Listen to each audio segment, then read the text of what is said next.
할렐루야.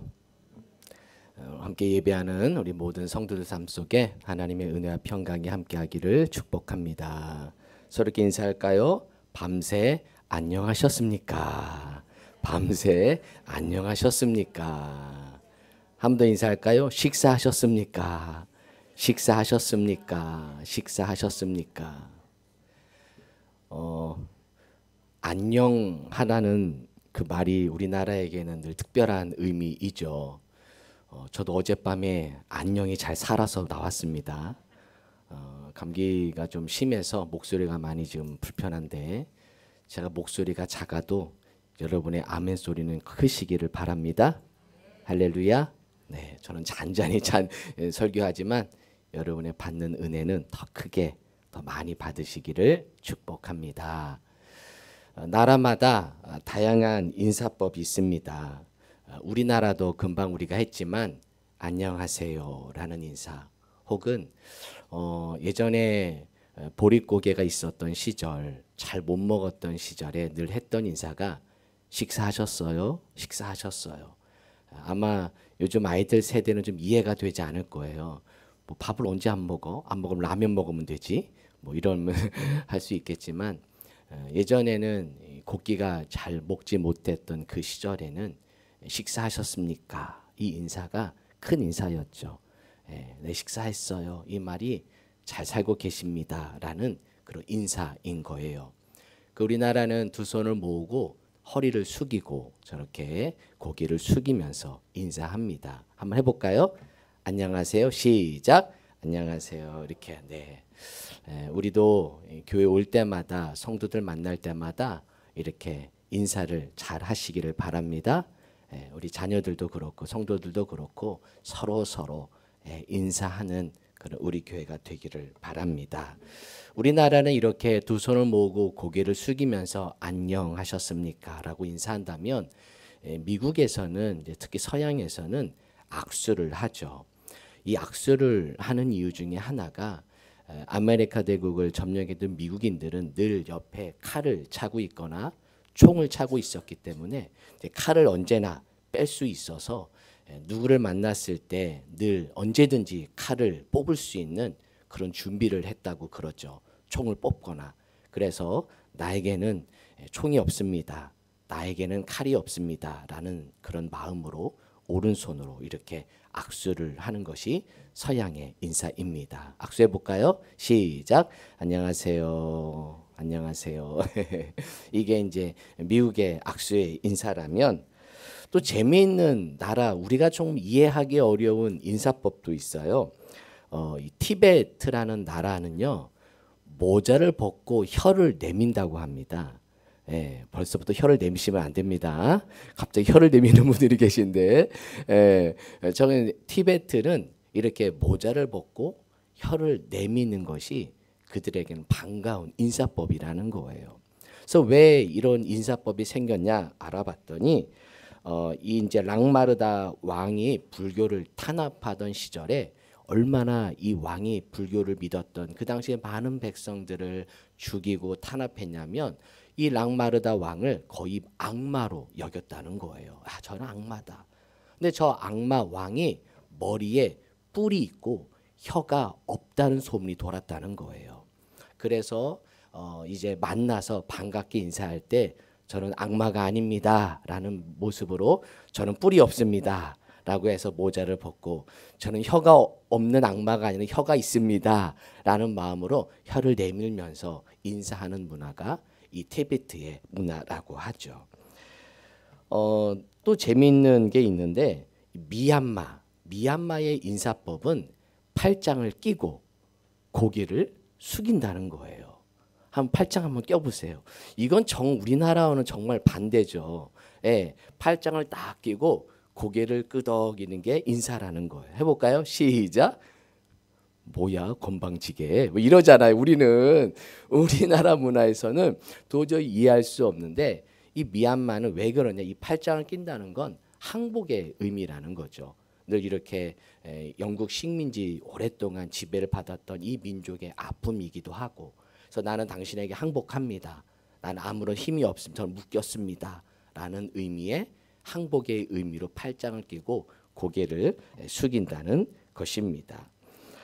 이제 이스라엘에서는 이제 지금의 유대인인 이스라엘에서는 우리가 잘 알듯이 샬롬, 샬롬이라고 인사를 하면서 어깨를 이렇게 주물르고 팔을 주물르고 혹은 어깨 좀 올라가면 어깨 살짝 내리면 팔 윗부분을 이렇게만 주물럭이면서 샬롬 샬롬 한다는 거 한번 해볼까요?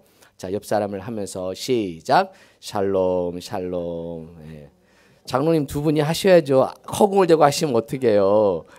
너무 멀어. 이렇게 멀리 앉으셨어요. 예. 이렇게 서로 팔을 짱 끼고 샬롬 샬롬 이렇게 두 번을 하면서 평안을 축복합니다. 이 샬롬이라는 뜻이 평화라는 뜻이죠. 샬롬 평화가 있기를 바랍니다라고 하면서 이렇게 서로 인사합니다. 아마도 인사법들은 다 다양하지만 그 마음 중심은 한 가지겠죠.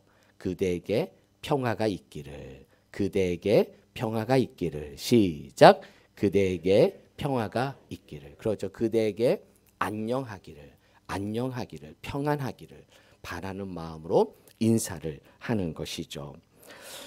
아마도 우리나라도 이스라엘처럼 수많은 공격을 당하고 수많은 외심의 그 외세의 침략을 당해서 이 샬롬 혹은 안녕이라는 이 단어가 우리에게 많이 와 닿았습니다. 그래서 어쩌면 평화 혹은 안녕이라는 단어가 우리에게는 이스라엘과 좀 비슷한 면이 있는 것이죠.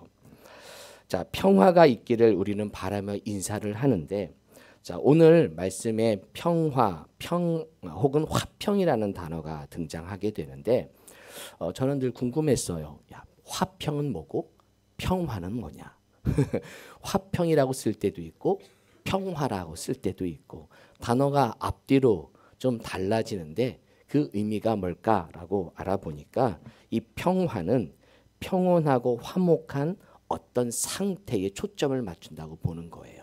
그래서 어떤 평화로운 상태, 평온하고 화목한 어떤 상태의 초점이라면 화평은 이 평화를 만드는 어떤 움직임에 초점이 있다는 거예요. 그래서 평화를 만들어 가자. 평화를 만드는.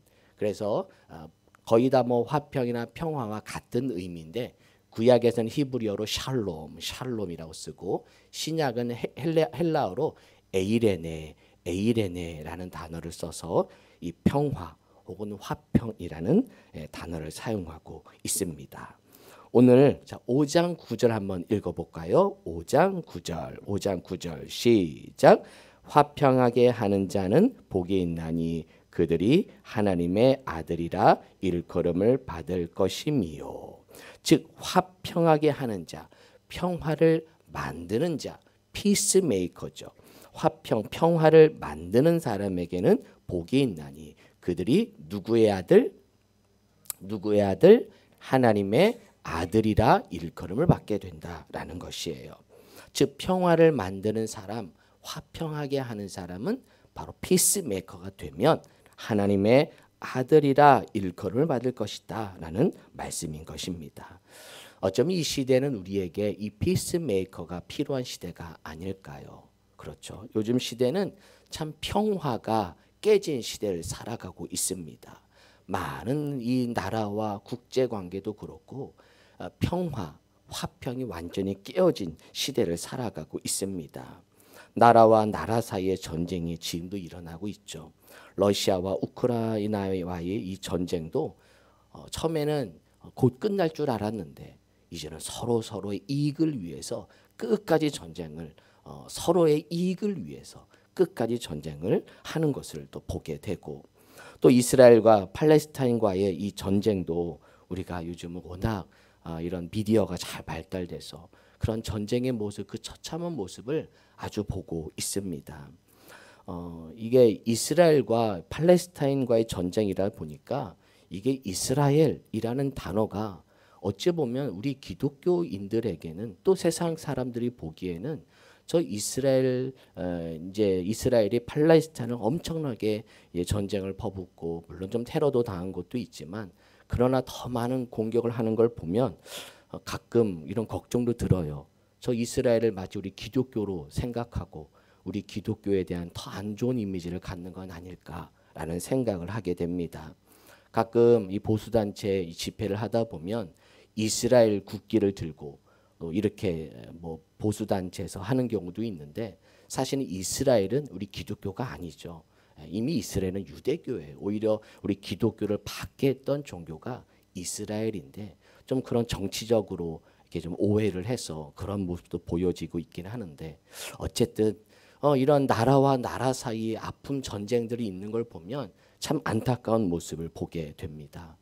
뭐 나라만 전쟁인가요? 우리나라도 지금 뭐 여야가 거의 거의 이제 진짜 총과 활만 안 들을 뿐이지 말로 공격을 하고 국민들을 반으로 나누고 뭐 2개, 3개, 4개로 막 국민들을 나누는 걸 보게 될 때 우리나라 안에서도 참 평화가 사라진 것을 보게 됩니다.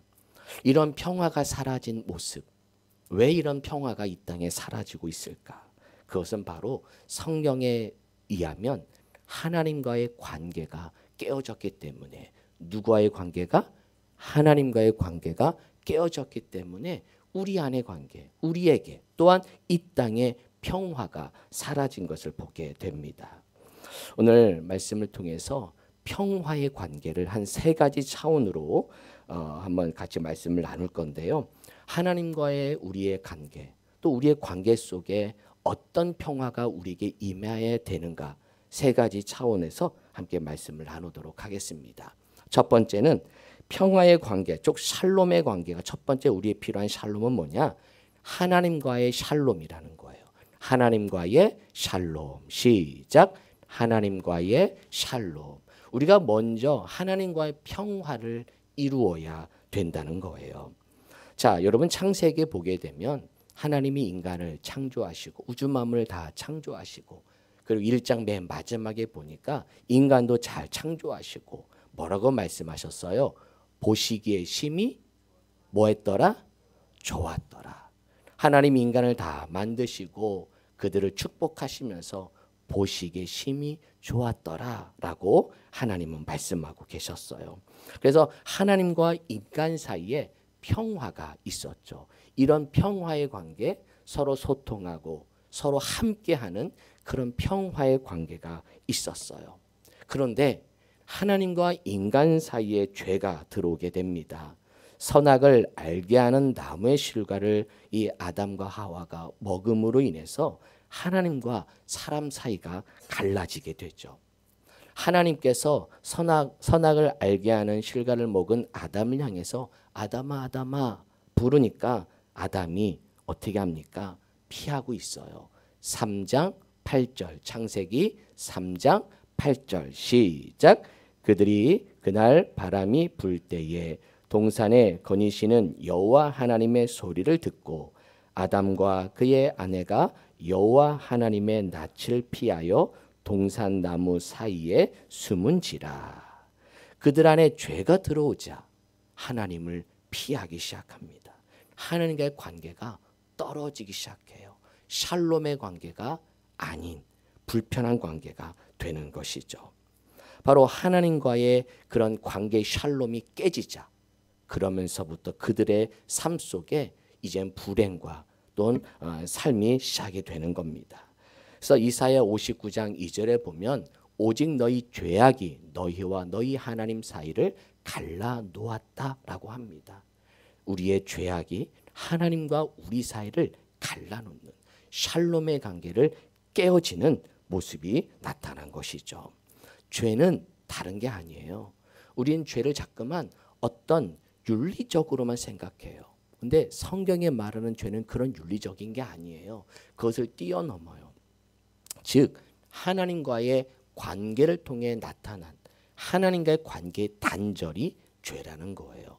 죄가 뭐라고요? 하나님과의 관계 단절이라는 거예요. 하나님과의 관계가 끊어진 것, 서로 올 수도 없고 갈 수도 없는 그 관계가 끊어진 상태, 그것이 바로 죄라는 것입니다. 이렇게 죄가 찾아오자 하나님과 인간 사이 화평이 사라지게 되죠. 자, 이렇게 하나님과 인간 사이가 갈라졌기 때문에 이 사이를 연결하기 위해 누가 오셨다? 그렇죠. 예수님이 오신 겁니다. 그래서 예수님이 이 땅에 오셔서 화평이 되어주시고 막힌 담을 자기 육체로 허시게 됩니다. 자, 읽어볼까요? 에베소서 2장 14, 15절 시작. 그는 우리의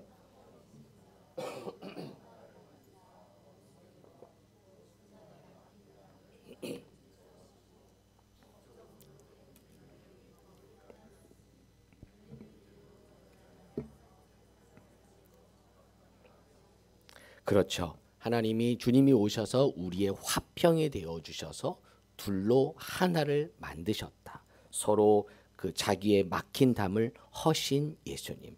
그래서 예수님은 뭐로 오셨다고요?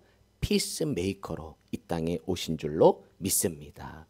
화평을 오신 예수님, 평화를 주러 오신 예수님의 모습인 것이죠. 그래서 우리는 주님의 이름으로, 예수님의 이름으로 하나님과의 화평을 이루게 되는 거예요. 우리의 이름이 아니에요. 오늘도 기도하셨지만 우리가 기도 마지막에 누구의 이름으로 기도합니다? 그렇죠. 예, 서목사의 이름으로 기도한다고 되는 거 아닙니다. 여러분의 이름으로 기도된다고 되는 거 아니에요. 누구의 이름으로? 예수의 이름으로. 예수님의 이름으로 기도하는 이유는 우리의 힘으로 하나님께 갈 수 없기 때문에 예수님이 오셔서 화평의 다리가 되어 주셔서 우리가 그분 때문에 주님 앞에 나아가는 것이죠. 바로 내 안에 예수가 계시다는 것은 바로 내가 피스메이커로 살아가게 되는 것입니다. 우리 성도들 주님 안에 예수님을 모심으로 피스메이커 예수님을 모심으로 이 세상에 화평을 이루는 주의 성도 되시기를 축복합니다. 이렇게 하나님과의 관계가 이제 회복이 되면 두 번째 관계가 회복이 됩니다. 나 자신과의 샬롬. 나 자신과의 샬롬. 시작. 나 자신과의 샬롬. 이렇게 하나님과의 관계가 회복이 되면 나 자신과의 관계가 회복이 돼요. 아담이 하나님과 떨어지게 되잖아요. 하나님을 숨었어요. 하나님을 벗어났어요. 그러자 아담이 뭐라고 고백합니까? 창세기 3장 10절이에요. 10절 시작. 이르되 내가 동산에서 하나님의 소리를 듣고 내가 벗었으므로 두려워하여 숨었나이다. 하나님과의 관계가 떨어지자 자신이 벗은 걸 알아요. 자신이 부끄러움을 알아요. 그래서 나에 대해서 나의 더러움을 보고 나의 수치를 보게 됩니다. 나 자신과의 샬롬도 깨지게 되는 거예요. 하나님과의 관계가 깨진 것으로 시작해서 이제는 나와 내 자신을 받아들일 수 없는 사람이 되는 것이죠. 이렇게 나 자신과의 샬롬이 깨진 사람은 나 자신을 받아들이지 못해요. 자기 인생을 사랑하지 못해요.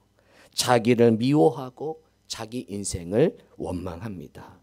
목사님, 제 인생은 저주받은 인생 같아요. 목사님, 제 인생은 복이 없는 인생 같아요. 저 왜 살아야 되나요? 라고 하면서 자신에 대해서 나 자신과의 샬롬의 관계가 깨지게 되는 것이죠. 어찌 보면 이 땅의 많은 문제들 가운데 내 자신을 사랑하지 않기 때문에 내 자신과의 샬롬이 되지 않기 때문에 어쩌면 나의 외부의 모습과고도 샬롬의 관계가 깨지는 것을 보게 됩니다. 하나님은 그래서 우리에게 이런 말씀을 주셨어요. 우리가 잘 아는 하나님 사랑, 이웃 사랑이라는 말 우리가 잘 알죠. 그래서 하나님의 대강령 우리에게 주시면서 하나님을 사랑해라. 그리고 또 누구를 사랑해라? 내 이웃을 사랑해라. 우리는 두 가지만 알지만 한 가지가 더 있어요. 3절을 읽어볼까요? 3절. 둘째는 이것이니 시작. 둘째는 이것이니 내 이웃을 내 자신과 같이 사랑하라 하신 것이라. 이보다 더 큰 계명이 없느니라. 자, 이웃을 사랑하는데 누구처럼? 나를 뭐 하는 것처럼? 사랑하는 것처럼. 그래서 나를 사랑하는 사람이, 즉 나를 사랑할 줄 아는 사람이 다른 사람을 사랑할 줄 알게 됩니다. 그래서 나 자신을 사랑하는 게 먼저 필요해요. 나와 나의 자신과의 화평, 나와의 화평이 이루어져야 되는 것이죠. 그래서 주님은 우리로 하여금 너 자신을 받아들여라. 너는 그런 저주받은 인생이 아니야. 너의 인생은 복이 없는 인생이 아니야. 너는 복된 인생이야 라고 우리에게 말씀을 하시죠. 베드로전서 2장 9절입니다. 시작.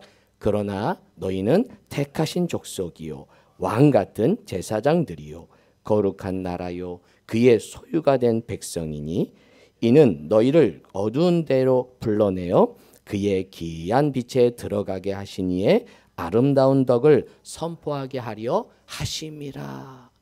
그래서 나 자신과의 샬롬에 깨진 우리들에게 너는 택하신 족속이라는 거예요. 할렐루야. 여러분은 하나님의 택하신 족속임을 믿으시기를 축복합니다. 나를 그런 존재로 부르셨다는 거죠. 왕 같은 제사장들이요 거룩한 나라 그의 소유가 된 백성임을 우리를 하나님은 부르셨다는 거예요. 그렇게 나를 보신다는 거예요. 할렐루야. 여러분의 자아를 회복하기를 바랍니다. 할렐루야.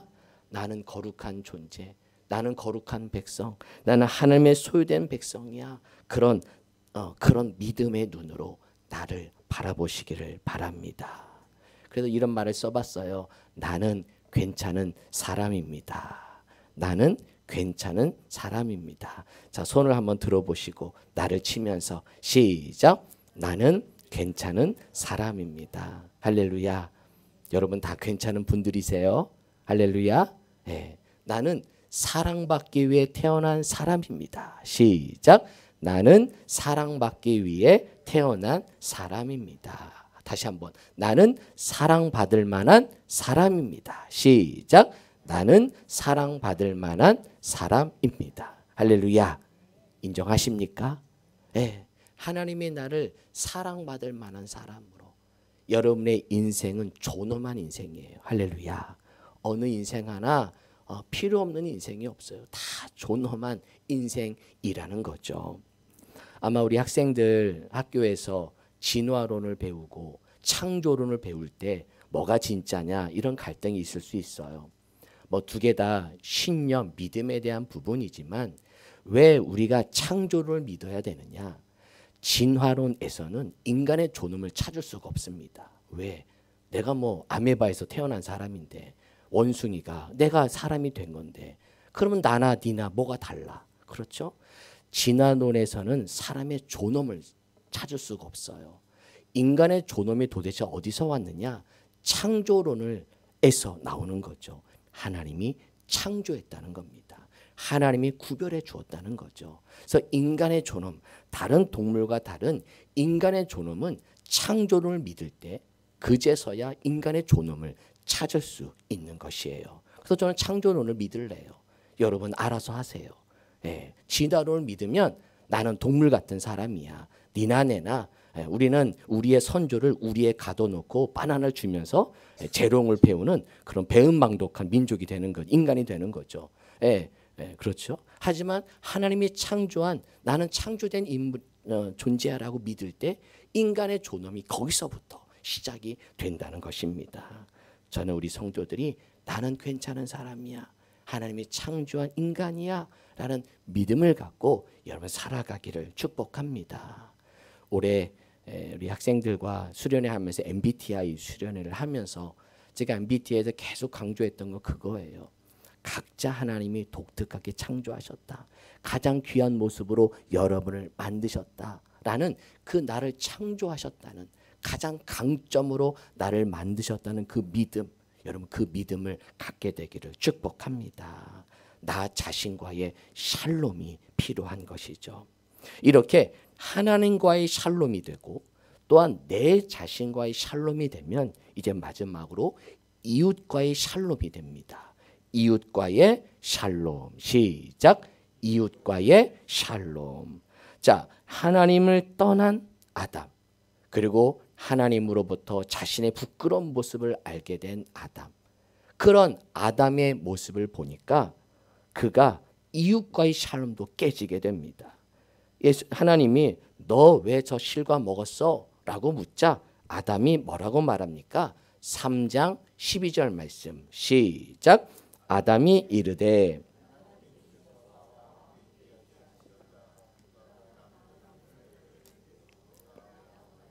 그렇죠. 하나님과의 관계도 깨지고 나와의 관계도 깨지자 이제는 자신의 잘못을 누구 탓을 돌려요? 먼저는 하나님 탓을 해요. 하나님이 주셔서. 그렇죠? 하나님이 주셔서. 그래서 우리가 억울한 일을 당하면 때로는 하나님 탓해요. 하나님 왜 나를 이렇게 만드셨냐고. 왜 하나님 나를 이렇게 만드시고 왜 이런 가정에 나를 태어나게 하시고 왜 나에게 이런 성격 주시고 왜 나에게 이런 직장 주시고 하면서 하나님 탓을 한다는 것이죠. 또 누구 탓을 해요? 하와 탓, 이웃 탓을 하는 거예요. 이 아담은 하와 탓을 합니다. 여러분 하와는 누구고 이브는 누구예요? 하와는 누구고 이브는 누구예요?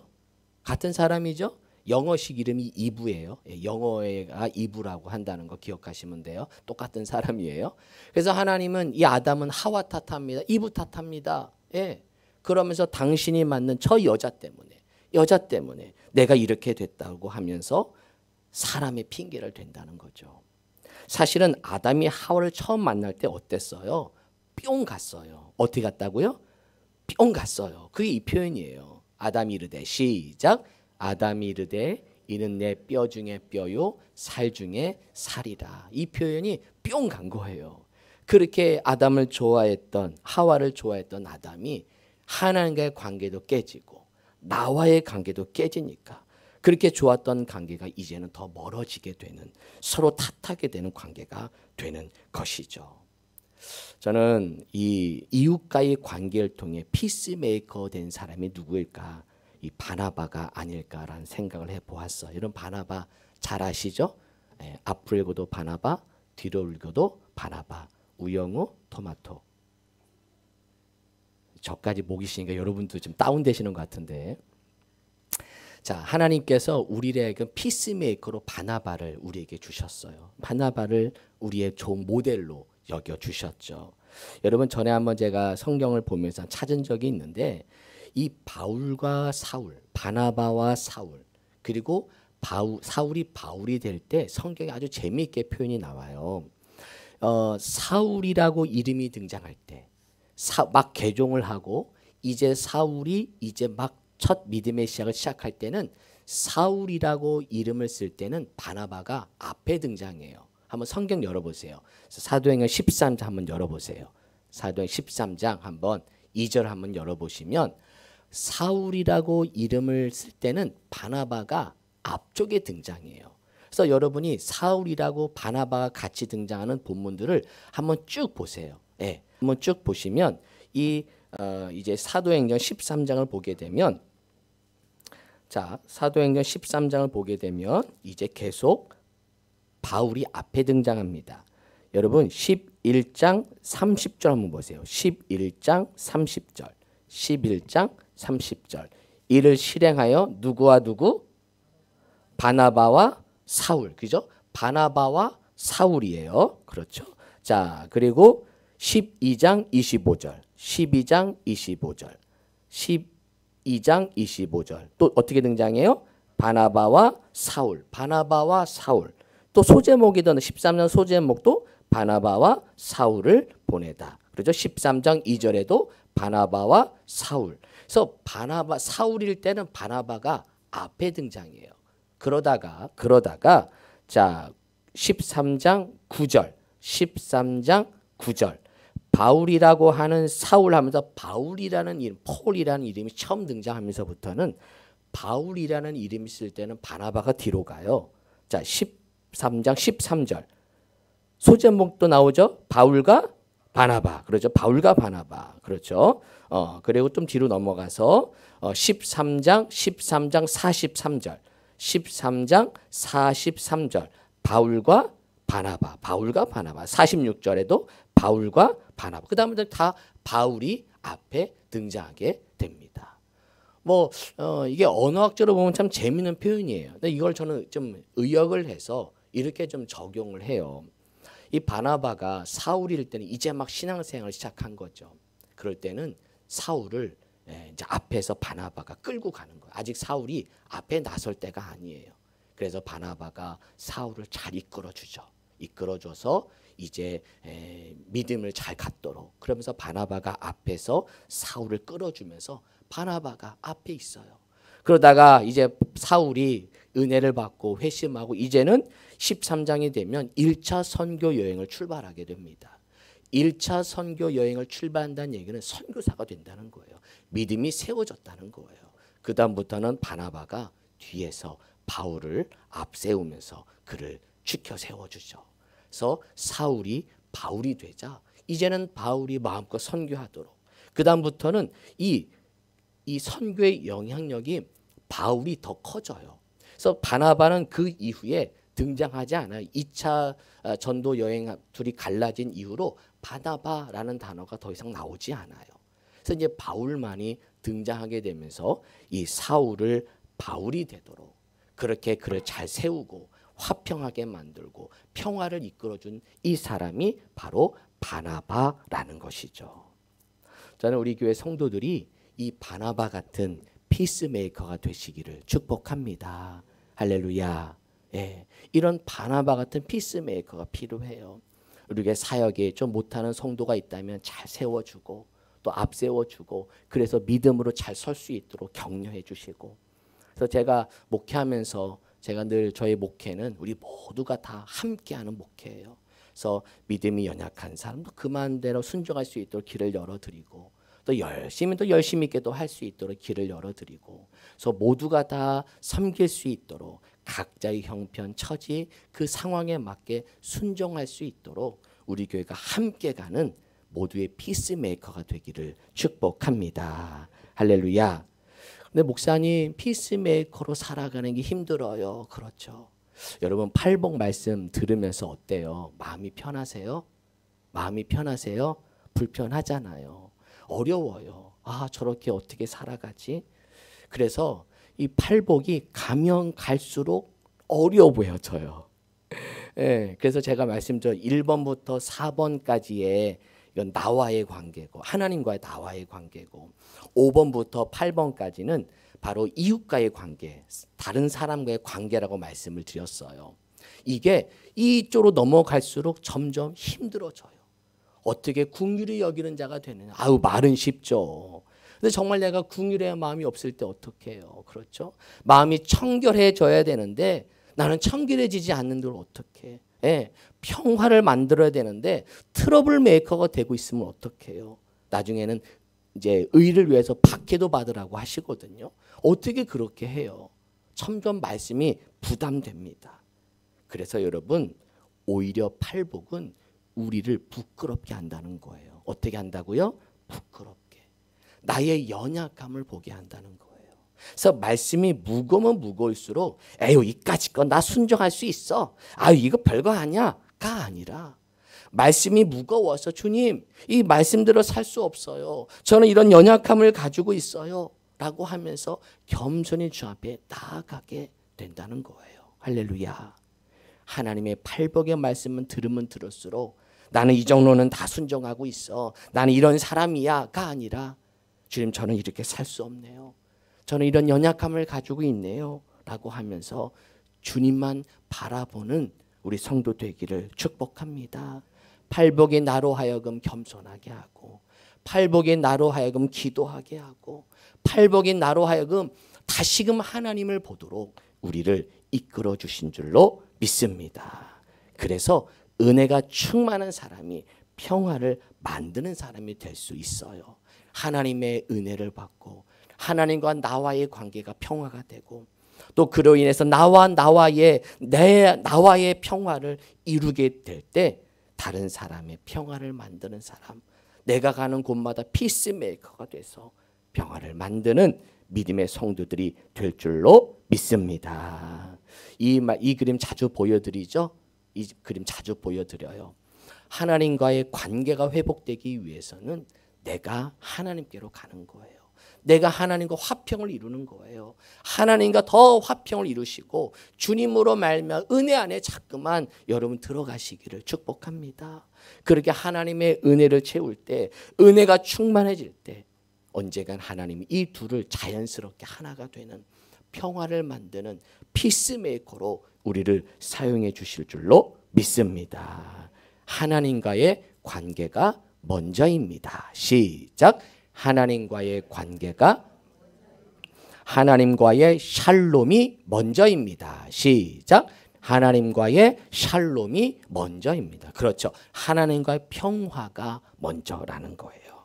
하나님과의 샬롬을 이룸으로 우리 안에 평화를 이루기를 축복합니다. 말씀을 정리합니다. 평화의 관계는 이렇게 창세기 말씀에 보니까 이런 깨어진 관계였어요. 하지만 이 관계를 하나님이 주님이 오셔서 이 평화의 관계를 회복시켜 주십니다. 예수님이 오셔서 이제 하나님의 낯을 피했던 우리들, 하나님과의 관계가 깨어졌던 우리 주님이 오셔서 중보자가 되어주시고 화평케 하는 자로 오셔서 화목하게 하는 직분을 우리에게 주셔서 그분이 하나님과의 관계를 회복하게 됩니다. 또한 나 자신과의 샬롬, 주님의 내 안에 오심으로 나 자신과의 샬롬의 관계, 나 자신과의 평화의 관계를 여러분 이루기를 축복합니다. 또한 이웃과의 샬롬, 누구 때문에가 아니라 하나님의 은혜로 내 안에 화평이 이루어져서 평화를 만드는 인생 피스메이커로 살아가는, 그래서 하나님의 아들이라 일컬음을 당하는, 하나님의 아들이라 인정받는 우리 모든 성도 되시기를 주님의 이름으로 축원합니다. 기도하겠습니다.